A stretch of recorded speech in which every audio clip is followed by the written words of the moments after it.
एक सुंदर और बहुत ही घना जंगल था। जंगल गांव से करीबन 2 किलोमीटर दूर था। वहीं पर एक खतरनाक नागिन रहती थी। नागिन काफी शक्तिशाली थी, लेकिन अपनी शक्तियों का इस्तेमाल वहाँ हमेशा सही जगह पर करती थी। उसे जंगल में घूमना फिरना बहुत ही पसंद था। कई वर्षों से वहाँ उसी जंगल में रह रही थी। गांव के लोगों की वहाँ काफी मदद करती थी। उसी जंगल में एक चुड़ैल रहती थी। चुड़ैल का एक ही काम था, वह था नागिन पर जलना। वह हमेशा नागिन पर जलती रहती थी, क्योंकि नागिन बहुत ही शक्तिशाली थी और वहाँ चुड़ैल उसका बाल विवाह का नहीं कर पाती थी। जब भी चुड़ैल गांव में किसी दूसरे इंसान को चोट पहुँचाने के लिए जाती थी, नागिन वहाँ पर पहुँच जाती थी। इसलिए चुड़ैल गांव में भी नहीं जा पाती थी। चुड़ैल काफ़ी परेशान थी कि वह नागिन से अपना बदला कैसे ले, लेकिन नागिन ज़्यादा शक्तिशाली थी। जंगल के पास ही एक छोटा सा गांव था। गांव बेहद ही सुंदर था। गांव के लोग भी नागिन को अपना ही मानते थे। नागिन हमेशा गांव में जाया करती थी। नागिन लोगों की मदद करती थी और लोग भी नागिन को काफ़ी मानते थे। नागिन जब भी गांव में पहुंचती थी तो गांव वाले उसके पास आ जाते थे, उससे मिलते थे, जुलते थे, अपने दिल की बात शेयर करते थे। एक दिन की बात है, जब नागिन गांव में गई, वहीं पर एक औरत आई और उसने अपनी समस्या बताई कि उसे एक आदमी रोज परेशान करता है। जब से उसे उसका पति छोड़कर गए हैं, उस आदमी ने उसका जीना हराम कर रखा है। वहाँ जब भी बाहर निकलती है, रात को अकेली रहती है, तो वहाँ आदमी उसके घर पर पहुँच जाता है। यह बात सुनकर नागिन गुस्से से लाल हो गई और वहाँ जैसे ही उस आदमी के पास पहुंची, कहने लगी, अब तो तूने इसको बहुत ही परेशान कर लिया, लेकिन आज के बाद शायद तू ही इसे परेशान नहीं कर पाएगा, क्योंकि तू इस दुनिया में नहीं रहेगा। मेरी शक्तियाँ तुझे नहीं पता, तुझे पता है ना मैं गरीबों की मदद करती हूँ। आज से तू तो गया। तूने जितना भी बुरा किया है उस सब का दंड तुझे मिलेगा। और नागिन अपना शक्तियों का प्रयोग उस आदमी पर करती है। आदमी हैरान हो जाता है और वहाँ बोल भी नहीं पाता है, उसकी बोली भी बंद हो जाती है और वहीं पर गिर जाता है। नागिन कहती है, अब यहाँ कुछ दिनों के लिए ऐसे ही बेहोश रहेगा, अगली बार से यहाँ कुछ नहीं करेगा। अमावस्या की रात के दिन चुड़ैल जंगल से बाहर आती है। नागिन को वहाँ सोता हुआ देखकर वहाँ एक गुफा की तरफ जाने लगती है और कहती है, आज तो नागिन का अंत संभव है, क्योंकि आज मैं एक तांत्रिक के पास जाऊंगी और इसको हमेशा हमेशा के लिए आज खत्म कर दूंगी। इसके पास आज कोई शक्तियाँ भी नहीं है, इसलिए यहाँ आज खत्म हो जाएगी। और चुड़ैल एक गुफा की तरफ जाने लगती है। जैसे ही वह गुफा के पास पहुँचती है, अगर वहाँ इस नागिन को खत्म कर देगी तो जंगल पर और गांव पर सिर्फ और सिर्फ चुड़ैल का ही राज होगा। इसलिए वह कहती है कि आज से इस नागिन का कब्जा हमेशा हमेशा के लिए खत्म हो जाएगा।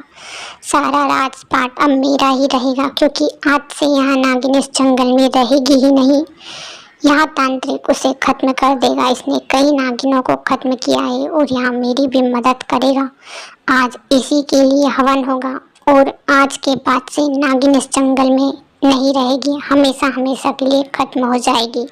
वहाँ गुफा में तांत्रिक से हवन पूजन करवाती है, ताकि वहाँ चुड़ैल को जंगल में से हमेशा हमेशा के लिए भगा सके और जंगल पर सिर्फ और सिर्फ चुड़ैल का राज हो और गांव वालों को भी वहाँ परेशान करे।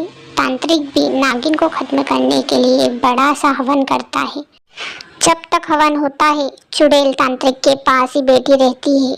उसे यही इंतजार था कि कब वहाँ नागिन हमेशा हमेशा के लिए खत्म हो, कि उसका वर्षों का इंतकाम पूरा हो, इसलिए वहाँ वहीं रहती है। थोड़ी देर बाद नागिन को कुछ होने लगता है। कुछ अनजान सी शक्ति उसका पीछा करती है, उस पर घात करती है, जिसकी वजह से नागिन का बुरा हाल था।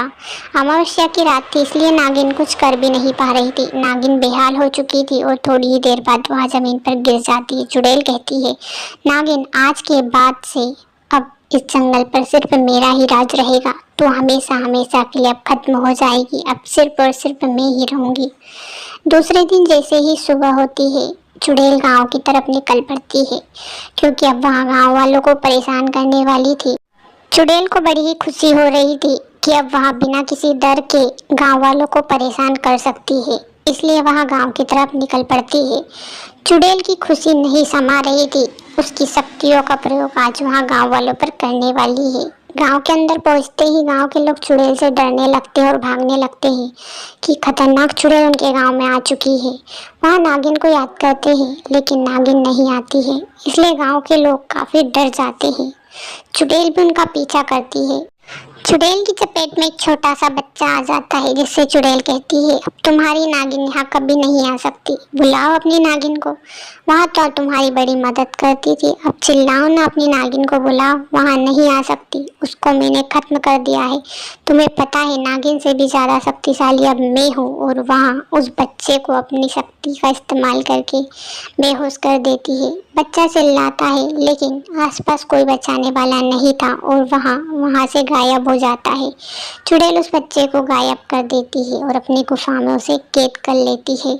चुड़ैल कई लोगों पर अपना कहर ढा रही थी। गांव के लोग इससे काफी परेशान थे कि इस चुड़ैल को खत्म करे तो करे कैसे। वहाँ घर में ही चुप चुप कर बैठे हुए थे। इधर शिमला नाम की एक औरत कह रही थी, पता नहीं हमारी नागिन माँ कहाँ गई है, हमेशा तो वहाँ हमारी मदद करती है, लेकिन इस बार पता नहीं उन्हें क्या हुआ। मुझे तो लगता है इस चुड़ैल ने ही उनको कुछ किया होगा, वरना वो ऐसा हो ही नहीं सकता कि हमारे पास नहीं आ। पता नहीं अब इस चुड़ैल से हमें कैसे छुटकारा मिलेगा, आखिर इस चुड़ैल से हमें अब कौन बचाएगा, हमें तो कुछ भी समझ नहीं आ रहा है। शिमला और सभी यहाँ परेशान थे कि अब पता नहीं गांव वालों को इस चुड़ैल के कहर से कौन बचाएगा। तभी कुछ दिनों बाद पूर्णिमा की रात आती है। पूर्णिमा में पूरा चांद उगा हुआ था। रात के करीबन 12 बजे हुए थे। इधर नागिन जहाँ पर गिरी हुई थी वहीं पर जोर जोर से बिजली कड़कने लगती है और थोड़ी ही देर बाद कुछ अनजान सी शक्ति नागिन को छूने लगती है। वह अनजान सी शक्ति नागिन के सिर की तरफ आती है और नागिन पर वार जैसा करने लगती है। थोड़ी ही देर बाद नागिन आगे की तरफ खिसकने लगती है और थोड़ी ही देर बाद वहाँ उठकर खड़ी हो जाती है और चलने लगती है। यानी कि नागिन अब पहले जैसी बिल्कुल ठीक हो चुकी थी और उसके पास और ज़्यादा शक्तियाँ आ चुकी थी। दूसरे ही दिन जैसे ही सुबह होती है, नागिन गांव का हालचाल पूछने के लिए गांव की तरफ रवाना हो जाती है। इधर चुड़ैल गांव वालों को परेशान कर रही थी, कह रही थी, अब बुलाओ अपनी नागिन माँ को, आई तो नहीं, अब तो तुम्हें कोई नहीं बचा सकता मुझसे, अब इस गांव पर सिर्फ और सिर्फ मेरा राज है। थोड़ी ही देर बाद वहां पर नागिन आ जाती है। चुड़ैल नागिन को देखकर हैरान हो जाती है। इतने में नागिन अपनी शक्तियों का इस्तेमाल करती है और चुड़ैल को वहीं पर धराशायी कर देती है। चुड़ैल अब चलने के लायक भी नहीं बची हुई थी, उसकी हालत बिल्कुल खराब हो चुकी थी। नागिन कहने लगी, तूने तो मुझे खत्म कर दिया था, लेकिन अब भगवान भी नहीं चाहता कि मैं इस गांव को, जंगल को छोड़कर जाऊं। इतने में चुड़ैल वहां से गायब हो जाती है। चुड़ैल अब गांव को और जंगल को हमेशा हमेशा के लिए छोड़कर जाने लगती है। वहाँ सोचती है कि शायद भगवान भी नहीं चाहता कि इस जंगल और इस गांव के पास मैं रहूं, और चुड़ैल जंगल और गांव छोड़कर चली जाती है। इधर नागिन हमेशा गांव वालों की मदद करती है, इसलिए गांव वाले भी नागिन का धन्यवाद करते हैं और भगवान से भी विनती करते हैं कि नागिन को इससे भी ज़्यादा लंबी उम्र दे।